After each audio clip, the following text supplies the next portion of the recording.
Good morning, good afternoon, and or good evening. I'm Christian. And I'm Diamond. Today we're going to learn how to do... I can't teach y'all nothing. Today we're going to talk about knowing ourselves. How well do we know ourselves? What do we do to know ourselves? And so for today, I decided to shave the beard and the hair so you can see the man behind the beard, so I can be almost naked for y'all. Is that true? Partially. Okay. Also, because you're balding? All right, you gotta throw out my insecurities out there. I'm balding too. No, but so today's that episode that might be really uncomfortable for us to reflect on ourselves to see what the hell is wrong with us. And we hope by watching or listening to Diamond and I do it, we will encourage you to do the same for yourselves.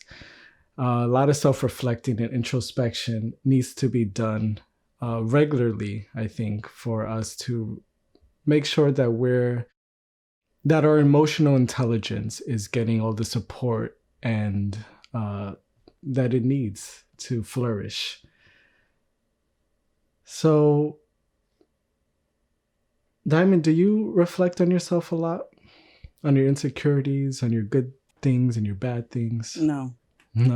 I'm just perfect and I roll with my punches every day.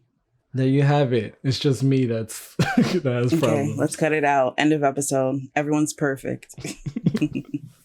No, I think it's important to do that, of course. For myself, I think it's a daily thing, whether I realize I'm doing it or not.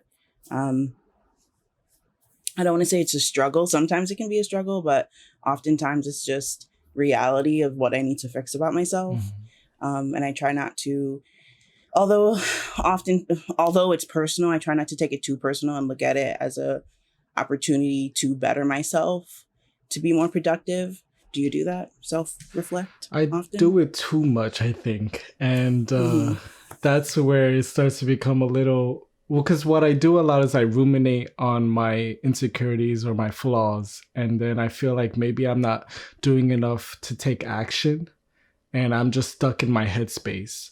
And recently I started writing things down, actually. Instead of just thinking about everything, I'm actually writing things down because it's helping me remove myself. Because you were talking about how it is a personal thing, a personal experience, but you try not to take it too personally. I think there is something in sort of removing yourself from analyzing yourself, because you're analyzing it in a sort of clinical way. And so like you're therapizing yourself, you're your own therapist, and you're not, and it's a way for you to not judge yourself too harshly. You're just looking at the facts. These are my feelings. This is a negative thought. How can I change this into a more positive thought? So it helps me not writing those stuff down helps me not get stuck in this headspace where I'm judging myself too harshly. I even bought this book. It's called the Anit-Anxiety Notebook. And I just started it. I just got it, I should say. I only have one entry, but I really actually like the setup. It has these like different sections where you write down what happened, what is going on in your mind, what are you feeling, you rate the intensity, and then it has these it says, what thought patterns do you recognize? And things like blaming others, emotional reasoning, labeling, self-blaming. So you circle whatever however way you think you're thinking. And then how can you think about the situation differently? So it kind of helps me, like I said, analyze my thoughts without judging myself too harshly. And instead, I'm just judging the emotions as a separate entity and not myself. That's something that I knew, or at least I've heard and agreed that would be helpful for a long time, but I never actually took any steps to start journaling my own feelings. And now I'm doing it, and I think it's gonna be cool. Actually, like, I like it. I even look forward to it now. Like just when something happens, oh, let me go write this down. So what was your first entry about? I'm just being nosy.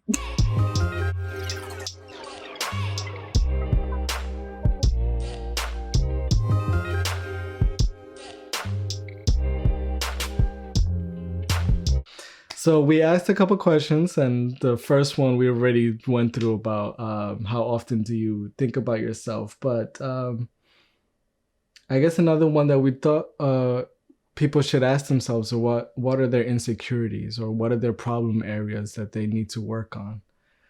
And I'm looking at my list. I kind of starred 4 of them or 5 of them to be like, CJ, let's focus on those. I know it's quite. You got issues. Come on, issues, tell the people. But we knew that already. So I'm just gonna mention the ones that I starred, so we don't have to go. So some things that I need to work on.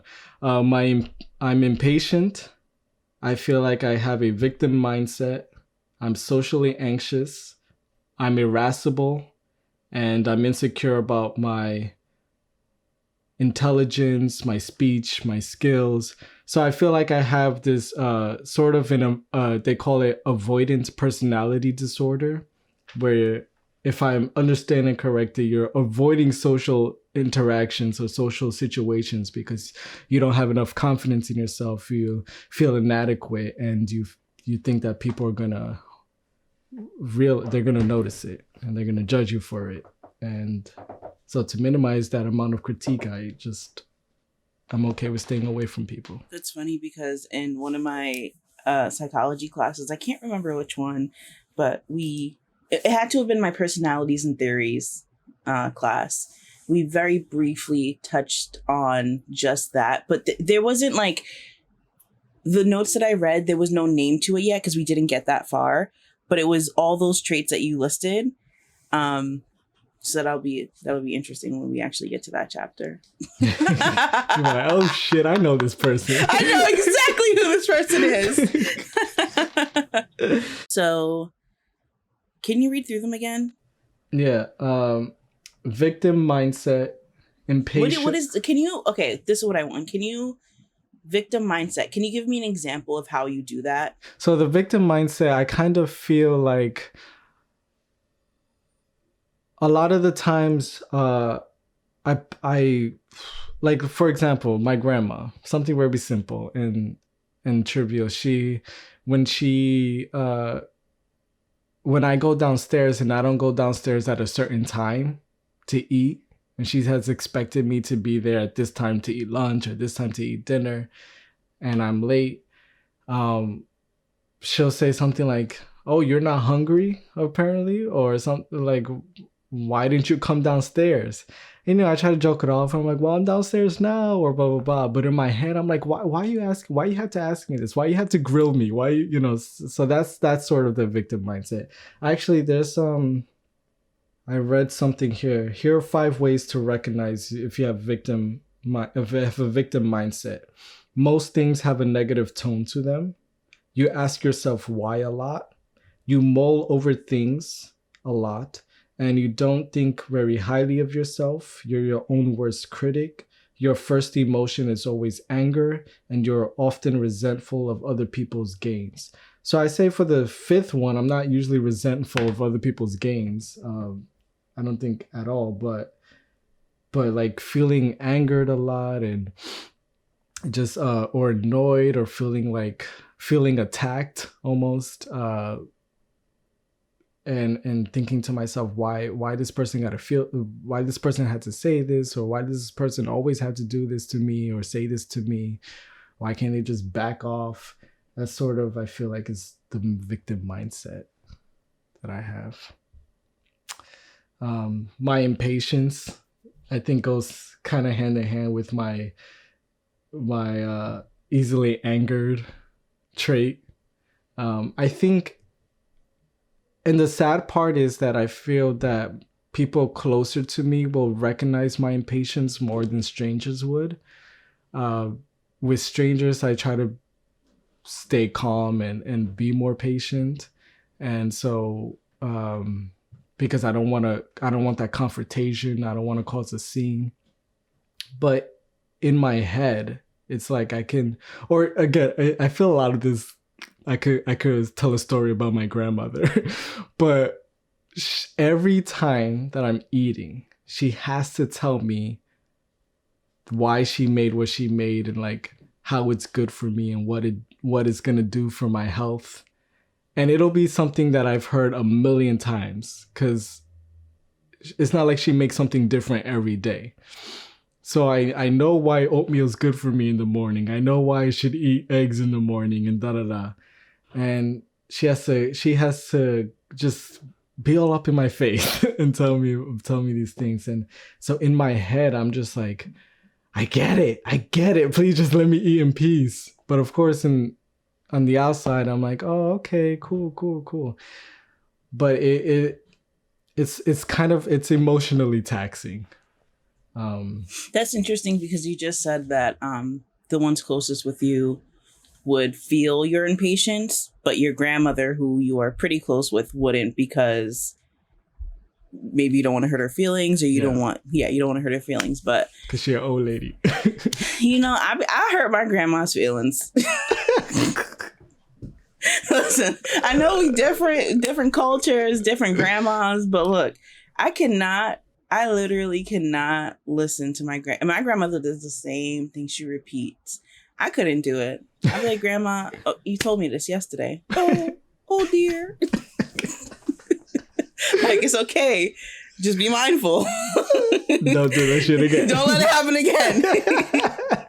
But actually, speaking of this, I haven't talked to her in probably a month, which is way bad. I used to talk to this woman every day, but I literally stopped calling her because of that. Not because she repeats herself, but because she's like, no, actually because she repeats herself and is always sadness or telling you what to do. Mm-hmm. Anyway, that's a whole nother conversation. But yeah, you better tell Dulce. You better tell her. I don't know. I'm like, okay, it's like food is her love language. Mm-hmm. That's how she expresses her affection, and she's always cooking for people. What if you switched it up on her and you were like, so Grandma, I did some, or so what do you call her? Mama, I did some research, and oatmeal has this and this property. Did you know that? And maybe if you switch it up on her, she'll be like, okay, so he's listening, so she won't bring it up again. I could try it. You could try it. Yeah, no, but I do. It's because I'm with her day to day, so I feel like I could tell a lot of stories based off my my impatience, my victim mindset, my social anxiety, and it makes it sound like she's like this just gloomy presence in my life, which she's not. She's like the opposite. She's what keeps me going. Yeah. But okay, so using that, and maybe we won't use this part, but using that as an example, I wonder, like, so you basically base a few of the traits of like your negative traits off of not the relationship that you have with your grandmother, but some interactions that you have with your grandma that you've noticed about yourself. Mm-hmm. But maybe it's just your grandma. Like, I'm not trying to say, like, you know what I mean? Or maybe it's not you. Maybe we're not the problem. Maybe we have to change our surroundings. But maybe it's everyone else. That's how I feel right now. It's everybody else. It's everybody else. I mean, I feel like that's a negative thought pattern, I think. It's denial. No, it's keeping it a buck. It's everybody else. No, I mean, so she has a lot to do with it because I see her every day. But I notice these things about myself in other situations too. Sure. What about you? What are some of your problem areas that you've noticed? I didn't really think about this too much. I literally, last night before I went to bed, I was like, I went through these questions. What is something about yourself that you're uncomfortable facing? I have it on the screen here. The first thing I thought about was, the fact that I feel as though I talk a big game, but I often don't back it up. Which is, ooh, this hair. Whoa. DM me if you have a beautician in Brooklyn. A good one. But yeah, I think that was the biggest one. I didn't break it down like you did, and which I kind of wish I did so I could explore this a little bit more, but it's fine. But what I came up with was just that, the fact that I feel like I talk a lot of shit, but I oftentimes don't back it up. And I guess it can go into kind of like not feeling as smart as I may portray myself to be, or I like to think I am. Although I am a smart girl. I just think I'm also an idiot. Which I'm almost okay with, because there's so much knowledge and I can't consume it all. So, you know. This is true. There's way too much knowledge out there. There's a lot of, you know, and it's like kind of side note, but I find myself, I need to deactivate my social media because I find myself consumed with my phone and these internets.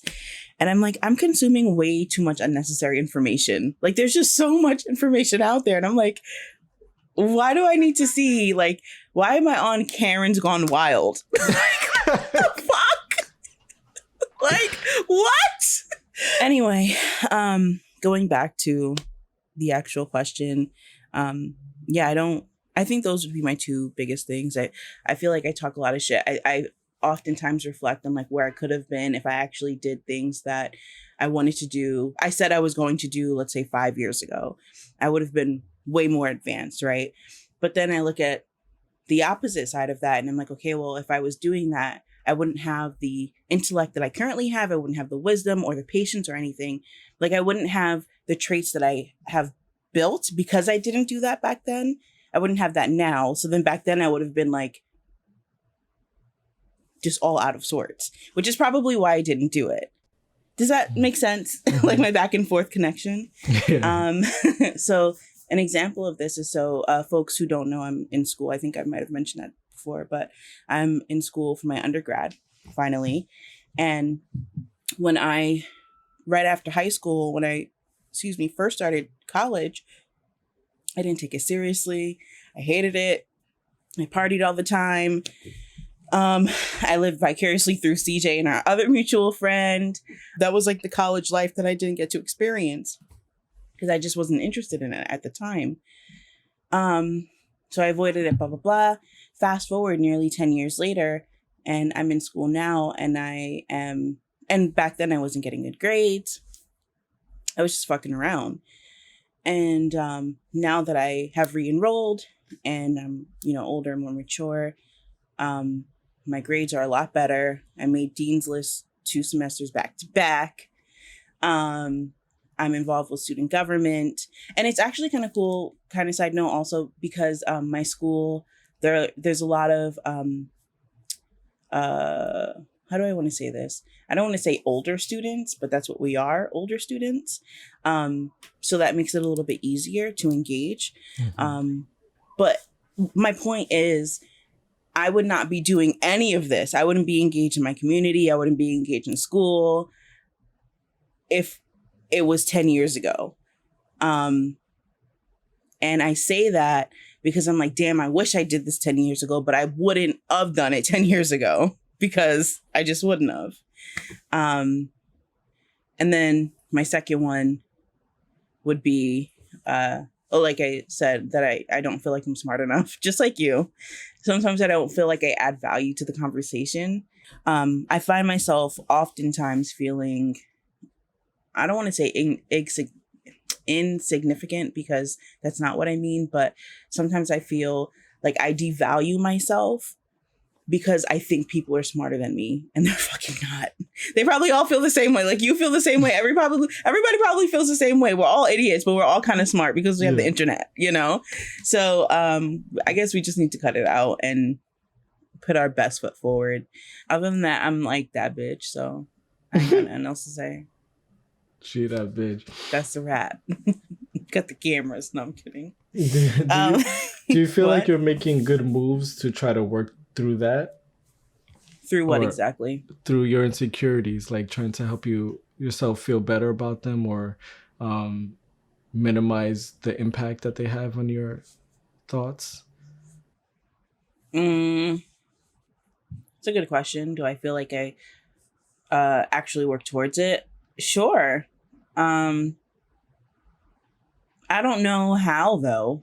I think just by thinking, um, and being aware of like being conscious of the maybe mistakes that I've made in the past and avoiding that, or like asking for help or asking people's opinions. And um, yeah, I do. Do you? I think I've started. It's happening very slowly though. For the longest time, I was almost proud that I was aware of my problems. And then I realized I'm not really doing anything to fix them, to correct them. So then I started I started degrading myself again because I was thinking, well, now you're just being lazy because, yeah, you did all this thinking because you have nothing else to do. And then you know all your problems and now you're not doing anything to fix it. Um, but like I said, very recently, I'm starting to find new ways to work through my thoughts, through writing them down. One thing that I'm having trouble with trying to changing my attitude with is relationships. How are you difficult to love? How am I difficult to love? What were you gonna say? No, let's do that. Since we were talking about relationships, Yeah. I What don't. did you write down? Actually, I didn't answer that question because, but I know I'm difficult to love because I don't like to communicate, and I like to communicate, and I like to be alone a lot, which is why I feel nearly 100% confidently, but not 100% confident that I don't want to be in a relationship. Um, but then I always have these moments where I notice I'm still on the dating app and I start a conversation with somebody, and then I'm wasting our time. I'm sort of uh, trying to step away from that now, I'm this close to deleting the dating app. This close. I haven't done it yet because I think a part of me is also like, but what if you start talking to the one, not the one. I don't believe that there's a one for everybody, but just like someone that is gonna impress you and sweep you off your feet. Um, and I think like I'll have a honeymoon phase where I actually am communicative and enjoy being around this other person. But I feel like once that honeymoon phase is over, I'm still gonna love that person, but but I want my alone time again. And then I'm just gonna go back into my old ways, and that wouldn't be fair unless the other person was the same way. Then it would be easy. Uh, so, but yeah, I think I'm difficult to love because I have poor communication skills, and I like to be alone. I don't like to be bothered.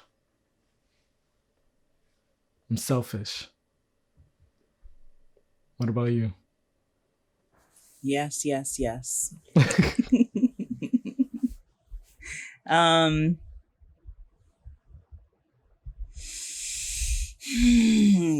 I wanted to ask my mom this question earlier today, but I was like, let me just put my big girl panties on and think for myself.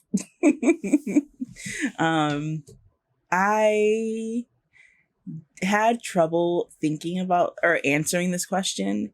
Um because I really don't know. I think it's different from like, I think I may be difficult to love one way when it comes to my friends and family, and then another way when it comes to like romantic partners, you know?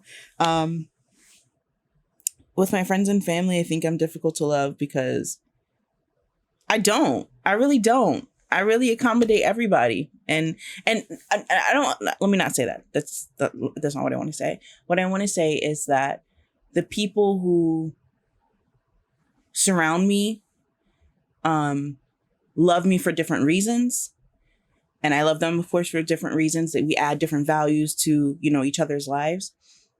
So I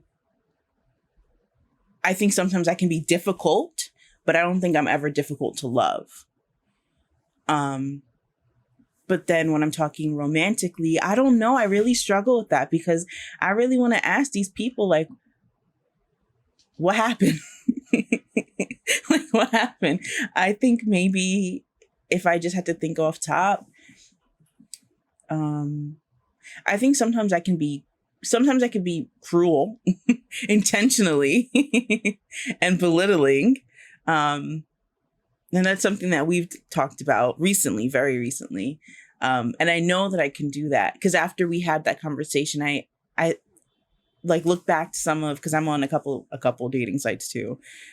Some are not dating, some are just specific things. But moving on. But I will look back on these conversations. I'm like, why did I how did I even think about saying that? Who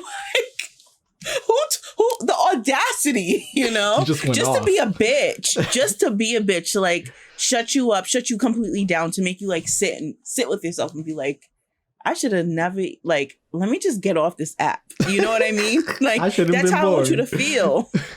And it's sad, it's mean, but I think sometimes I could be cruel. And like I said, cruel, belittling, which, and all, I also would say, I can, as cliche as this may sound, I sometimes have a wall up, as some folks may say.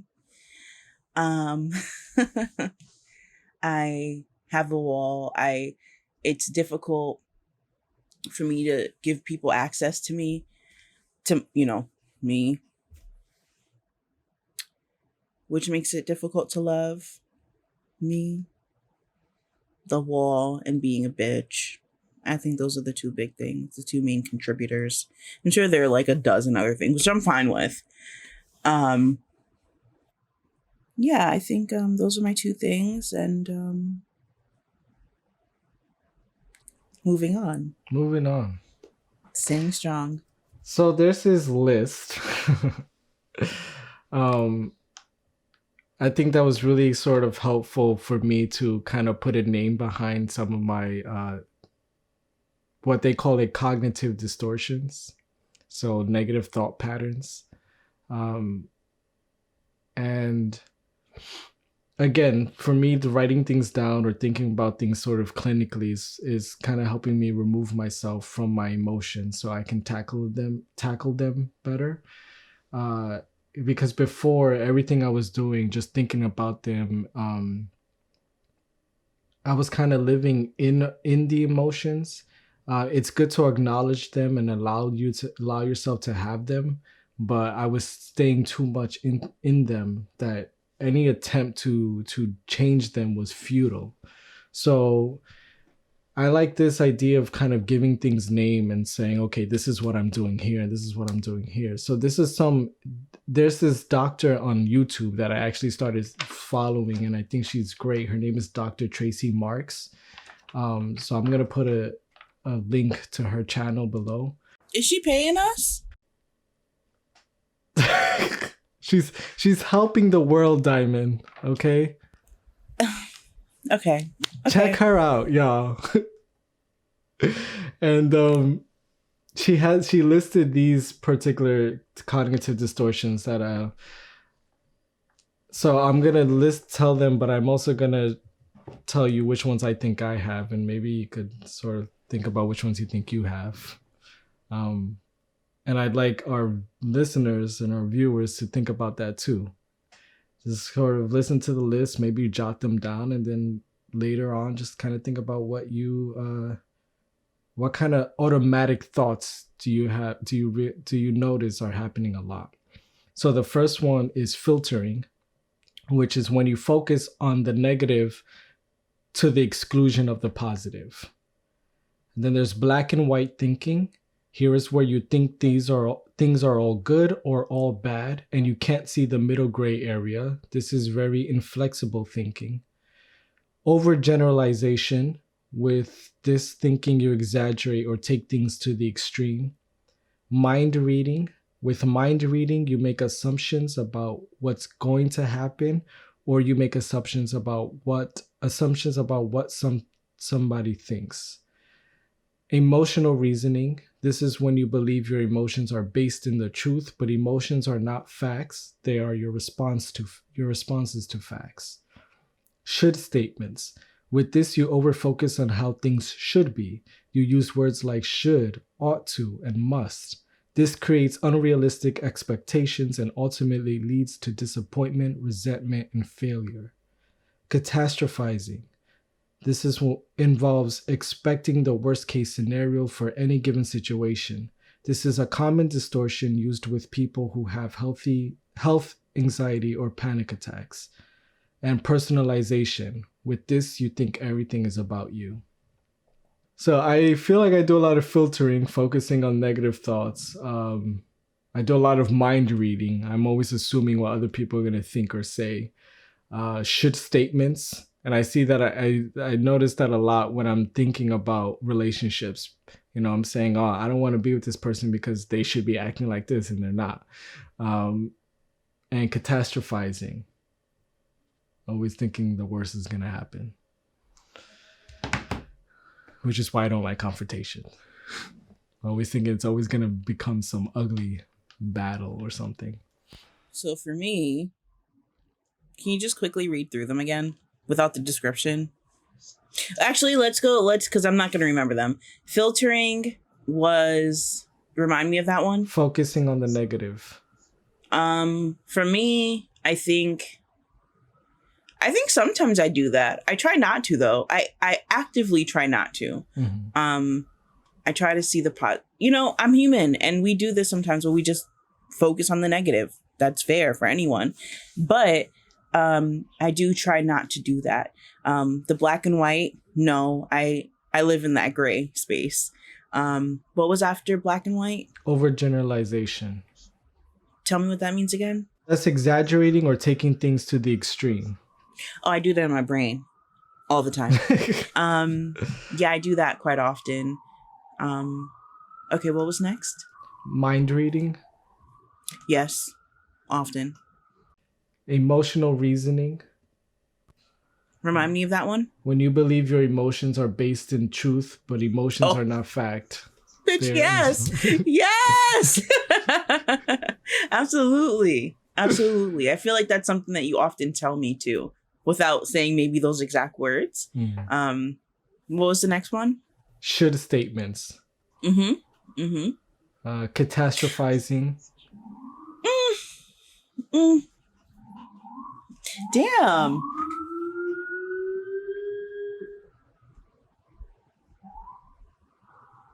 The block is hot. There's drama happening.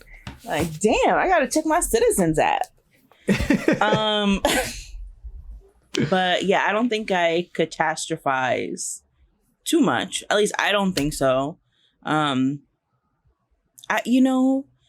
try to stay positive and stay mellow. I do have my moments when I get really, really upset really, really quick, but I don't know if that's the same here. Yeah, nah. How many were there? 7? 8. The last one is personalization, thinking everything's about you. Do you think I think everything's about me? Yes, for sure. Because it is. You see? No, truly it is. No. It really is. But moving forward. There are probably some things that we have like to a degree, right?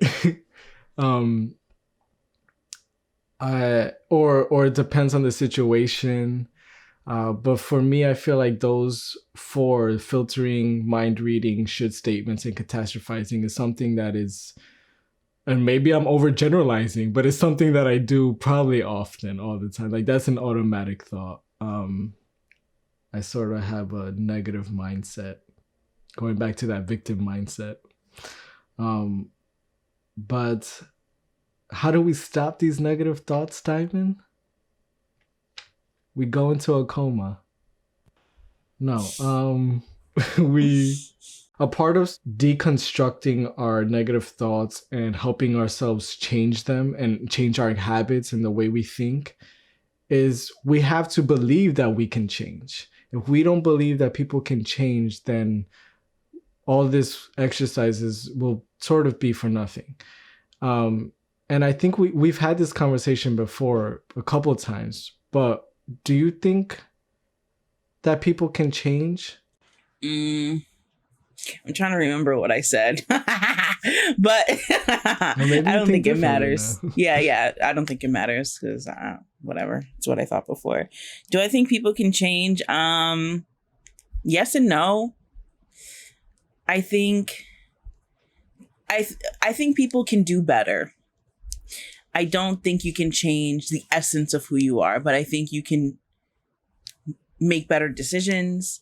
I think you can put yourself in better places and in more positive spaces that allows you to excel to the degree that you want to do so. And I think that within itself would be the change that you probably want to see. Do you think people can change? The more that I read up on like things like cognitive behavioral therapy or just the neuroplasticity of our brains, that yeah, people can change. They can change their habits. They can change their thought patterns. You can sort of, I guess, condition yourself or maybe trick your mind or your attitude into thinking differently. And it's sort of, if you're acting differently, if you're making a conscious effort to act differently than maybe what your emotions are, eventually you will start, your mind, your attitude will start to change to correspond with your actions. Or the other way around. You start thinking more positively, and so your actions will change to correspond with the way you're thinking. So that way you feel more cohesive as a person, as a unit, as a soul. So yeah, I think people can change. And so I hope that in 2 years' time, I will be the perfect human specimen. For yourself. I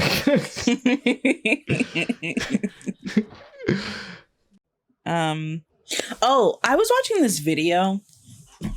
The word purpose just came up on my screen, and I think it was a TED Talk. I was watching it last night right before I fell asleep, so I can't remember exactly what it was going on. But I think what the speaker was getting on was part of like knowing yourself is also not allowing people to, like, you're working on yourself, of course, but there are a lot of external factors that I think maybe right now we're not touching on because we're focusing on us, but a lot of we deal with a lot of judgment and external factors, right? Whether negative or positive. And I just want to say, fuck everybody else. And that's something we can bleep the F word, but keep it just like that, please. Do you, boo? I oftentimes, when not so much now, but when I was younger, I would listen to a lot of what other people had to say about me, and their not projection, their thoughts and their feelings on me would determine, I would use as like a grading scale of who I was, or figure that shit out for yourself.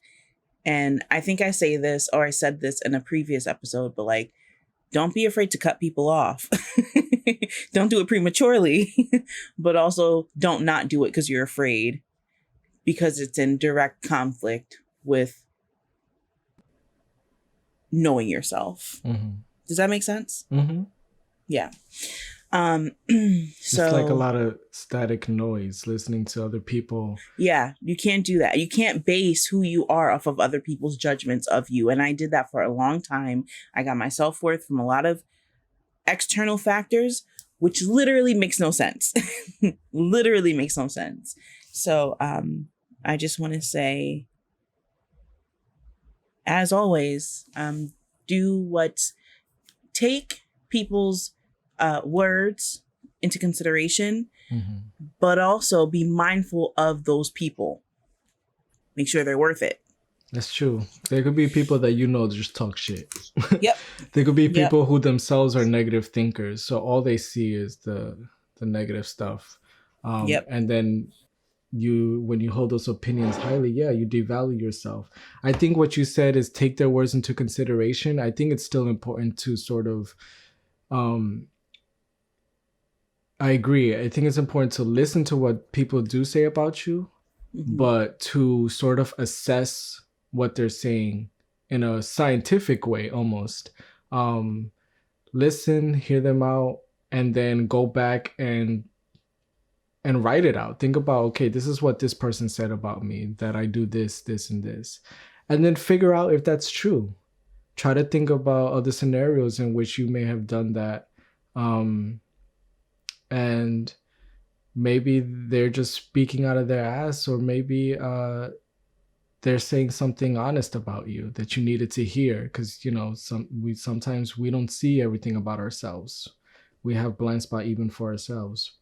So take into consideration, but you have to, in the end, evaluate your self-worth. Don't let other people do that for you. No one else can give you your self-worth but you. I actually wrote something down. I can't remember. Hold on. Boy, let me tell you something. This morning, this is what I said. Nobody knows more about you than you, and it's your responsibility to give yourself 100% access to you. I should have said yourself, but that's actually something I came up with by myself. I love it. Give yourself 100% access. Yes, give yourself 100% access to yourself, and you define who you are. Nobody else. That's the second thing I wrote down. I stole the idea from someone, but I changed the words around. So, don't come for me. But TM. Trademark. But yeah, right. But yeah, I quickly want to share. There was a family member that I was very, very, very close with. And although she was very truthful in a lot of her observations about me, oftentimes they were negative. And within that truth, like I had to dig deep for the truth, because she would just put like a lot of unnecessary negativeness, in lack of a better word or phrase, around it. And it made me feel oftentimes really bad about myself. I think that was her point. And also, I don't think that she knew how to be honest without being negative. Or without being hurtful. Right, or being hurtful. I don't think she knew how to share her opinion without it being hurtful and negative. So this person, and this was for years, and I didn't even realize that I was consuming so much of her hate, honestly, until more recently. And then I cut them off. So sometimes you just got to do that. And going back, there was a lot of truth to what this person said most of the time, but it was always clustered with unnecessary, hurtful, not even truths about me, Were you receiving were you doing something about those truths that she was pointing out at an early stage, or were you not really receptive to them because of the way that she was telling them to you, the hurtful way? I think it was a little bit of both. And also, like I mentioned before, I think I was believing what she was saying. So instead of working on it. I was just living it because I was like, this is it, you know? Mm-hmm. And then I don't know when I started to realize that not everything she's saying is true. And then the things that she was saying that were true were something like, for example, when I said that I can be, what did I say? Not cold. I said, what did I say? Cruel. I could be cruel.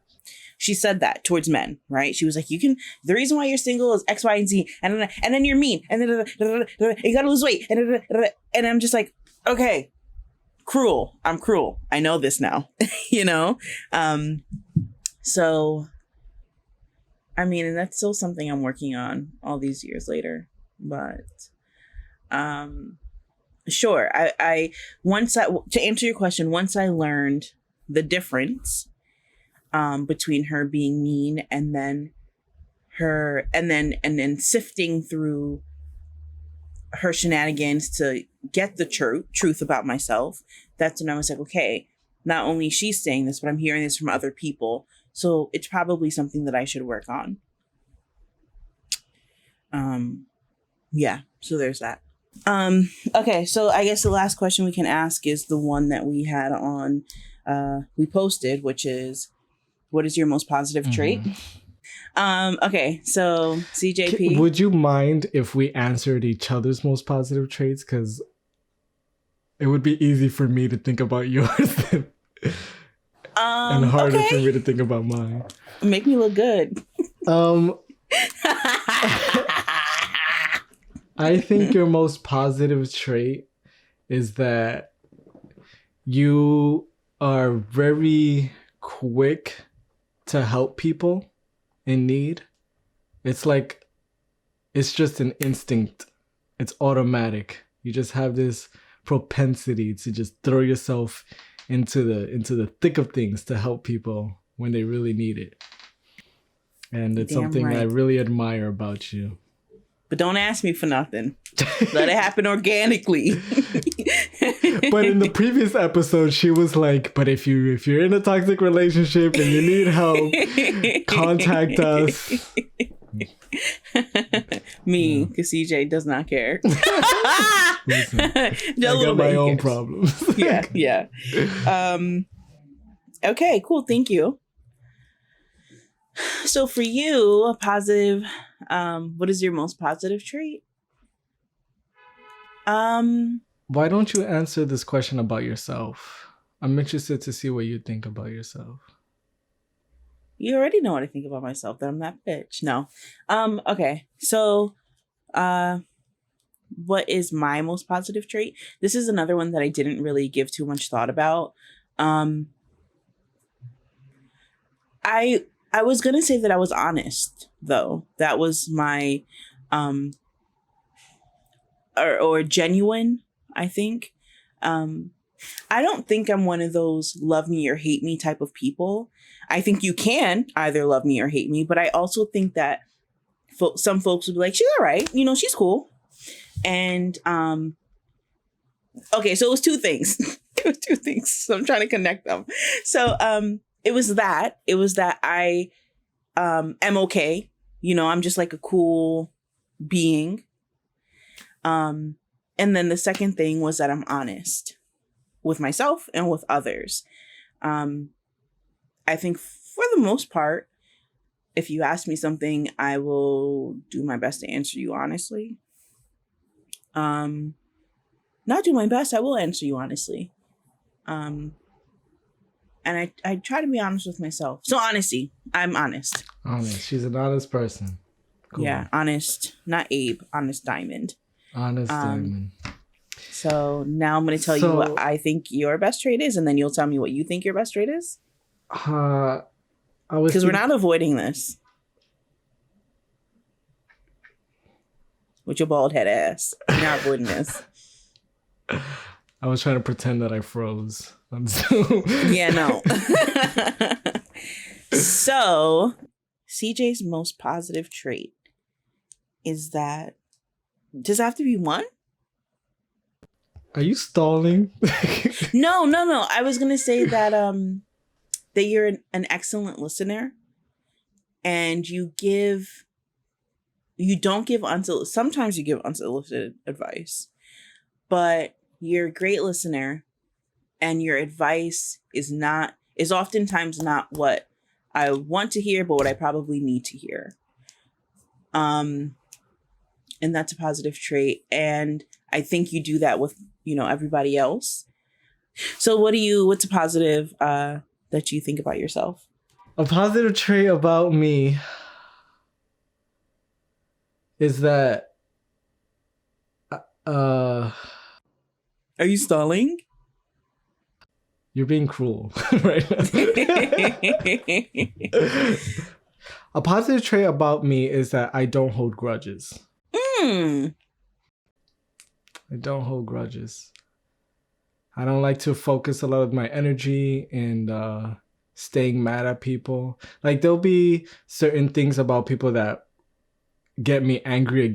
So I know I was saying that I get easily angered, which is true, but I'm quick to sort of put that anger aside, and then I might deep dive into it and try to think of it from that other person's perspective. And so when I do that, it helps me not to be angry at them anymore. But also just holding on to anger for a long time, it's very exhausting. So I don't like to do it.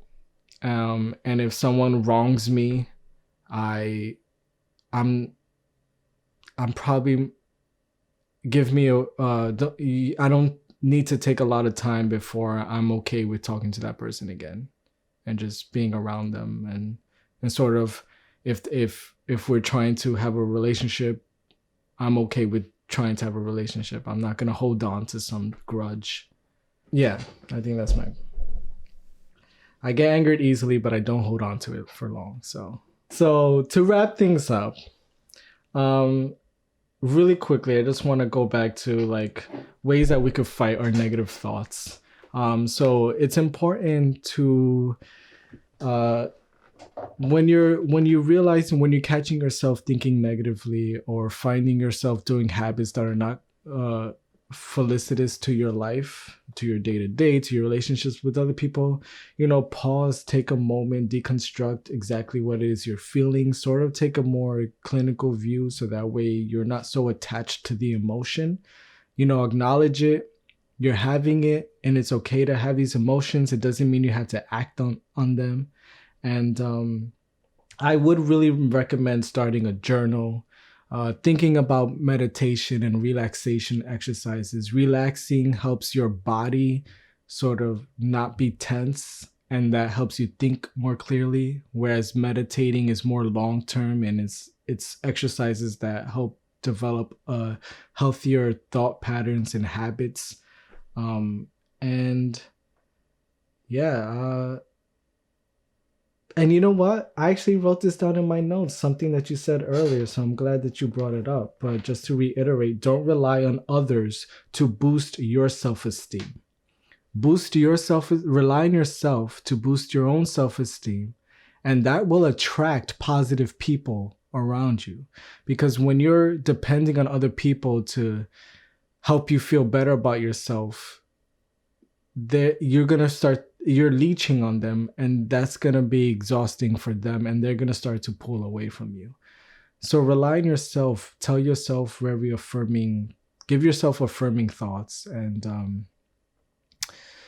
I noticed I was looking at the wrong camera the whole time. But y'all know I'm talking about you. We're talking to you. So Diamond, any final thoughts? Don't listen to the haters, as cliche as that may sound. Listen to them with a grain of jasmine rice. And don't be your own hater. Yeah, and don't be your own hater. That's a good one.